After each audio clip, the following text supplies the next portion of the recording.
नमस्कार, आप देख रहे हैं न्यूज वॉच इंडिया। मैं हूं आपके साथ अंजलि राजावत। देश की संसद में इन दिनों एक ऐसा मुद्दा छाया हुआ है जिससे करोड़ों छात्रों का भविष्य जुड़ा है। पेपर लीक एक ऐसा शब्द जिसने पिछले कुछ वर्षों में लाखों युवाओं की मेहनत पर सवाल खड़े किए हैं। कई परीक्षाएं रद्द हुई, कई भर्तियां अटक गई और छात्रों का भरोसा बार बार टूटता रहा। इन्हीं घटनाओं के बीच केंद्र सरकार संसद में public examinations prevention of unfair means amendment bill 2026 लेकर आई। सरकार का ये कहना है कि ये कानून सार्वजनिक परीक्षाओं में गड़बड़ियों और पेपर लीक पर रोक लगाने की दिशा में बड़ा कदम है। लेकिन विपक्ष का ये कहना है कि सिर्फ कानून बना देने से समस्या खत्म नहीं होगी। पहले सरकार ये बताए कि छात्रों पर लाठीचार्ज क्यों हुआ, प्रदर्शन कर रहे युवाओं के साथ सख्ती क्यों बरती गई और आखिर शिक्षा व्यवस्था इस हाल तक कैसे पहुंची। लोकसभा में प्रियंका गांधी ने प्रधानमंत्री नरेंद्र मोदी और गृह मंत्री अमित शाह से सीधे सवाल पूछे।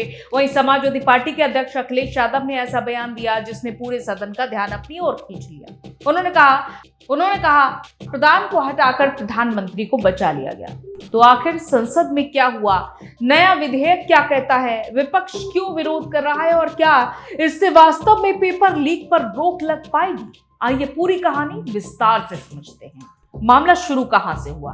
पिछले कुछ समय में कई प्रतियोगी परीक्षाओं को लेकर विवाद सामने आए। छात्रों ने लगाया आरोप कि परीक्षा प्रक्रिया में गंभीर खामियां हैं और पेपर लीक की घटनाओं में लाखों युवाओं के भविष्य को प्रभावित किया है। देश भर में छात्रों ने प्रदर्शन किए। उनकी मांग थी कि दोषियों पर कड़ी कार्रवाई हो, परीक्षा प्रणाली को पारदर्शी बनाया जाए, भविष्य में ऐसी घटनाएं दोबारा ना हो। इसी माहौल में सरकार संसद में सार्वजनिक परीक्षाओं में गड़बड़ियों को रोकने से जुड़ा संशोधन विधेयक लेकर आई। लेकिन विपक्ष ने कहा कि कानून से पहले सरकार को उन छात्रों के सवालों का जवाब देना चाहिए जिन्होंने अपने भविष्य के लिए आवाज उठाई। यहीं से संसद में जोरदार बहस शुरू हुई। प्रियंका गांधी ने क्या कहा?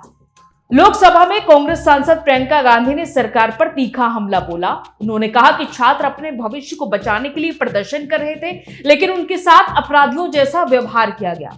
प्रियंका गांधी ने प्रधानमंत्री नरेंद्र मोदी और गृह मंत्री अमित शाह से पूछा कि आखिर छात्रों पर लाठीचार्ज करने की जरूरत क्यों पड़ी। उन्होंने यह भी आरोप लगाया कि कुछ जगहों पर प्रदर्शनकारियों के खिलाफ जरूरत से ज्यादा बल प्रयोग किया गया। प्रियंका गांधी ने कहा कि लोकतंत्र में युवाओं की आवाज दबाने के बजाय उनकी बातें सुननी चाहिए थी। उनके मुताबिक अगर सरकार पहले ही छात्रों की चिंताओं को गंभीरता से ले लेती तो स्थिति यहां तक पहुंचती ही नहीं। अखिलेश यादव ने क्या कहा? प्रियंका गांधी के बाद समाजवादी पार्टी के अध्यक्ष अखिलेश यादव ने भी सरकार को घेरा। उन्होंने कहा कि छात्रों के आंदोलन ने सरकार को झुकने पर मजबूर कर दिया। फिर उन्होंने वो बयान दिया जिसकी पूरे दिन चर्चा होती रही। उन्होंने कहा कि प्रधान को हटाकर प्रधानमंत्री को बचा लिया गया। उनका इशारा पूर्व शिक्षा मंत्री धर्मेंद्र प्रधान को पद से हटाए जाने की ओर था। अखिलेश यादव का आरोप था कि सरकार ने यह फैसला इसलिए लिया ताकि प्रधानमंत्री नरेंद्र मोदी की राजनीतिक छवि पर ज्यादा असर न पड़े। उन्होंने कहा कि अगर छात्र लगातार आंदोलन नहीं करते तो सरकार कोई बड़ा फैसला लेती ही नहीं।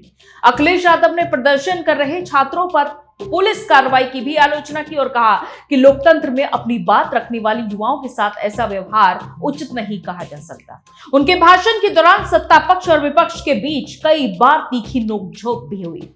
सरकार का पक्ष क्या है? सरकार ने विपक्ष के सभी आरोपों को खारिज कर दिया। सरकार का यह कहना है कि विपक्ष इस मुद्दे पर राजनीति कर रहा है, जबकि सरकार समाधान लेकर आई है। सरकार के मुताबिक सबसे जरूरी बात तो यह है कि भविष्य में पेपर लीक जैसी घटनाएं ना हो।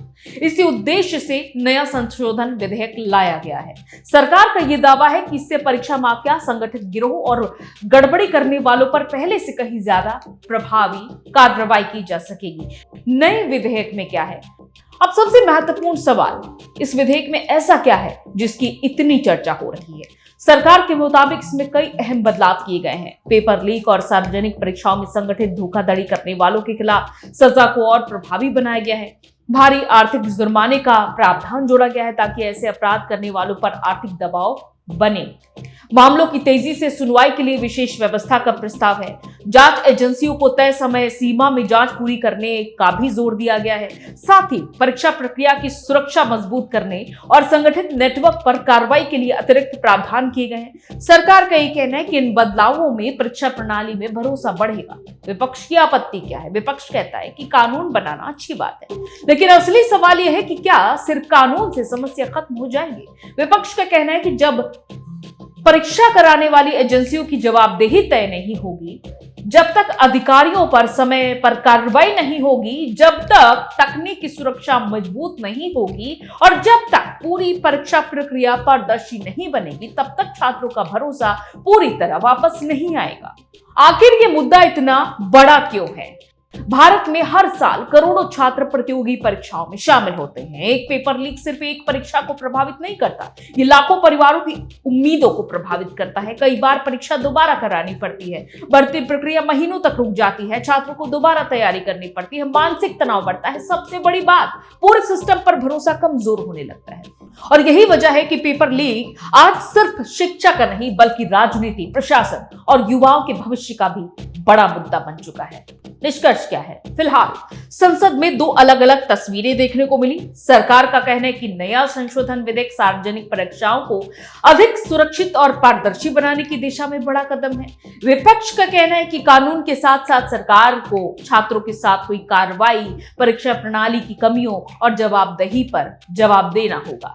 अब नजर इस बात पर रहेगी कि संसद इस विधेयक को किस रूप में पारित करती है, और सबसे बड़ा सवाल ये कि क्या इससे वास्तव में पेपर लीक जैसी घटनाओं पर रोक लग पाएगी या फिर छात्रों का यह संघर्ष आगे भी जारी रहेगा। आपकी क्या राय है? क्या नए कानून से व्यवस्था में सुधार आएगा या पूरे परीक्षा तंत्र में व्यापक बदलाव की जरूरत है?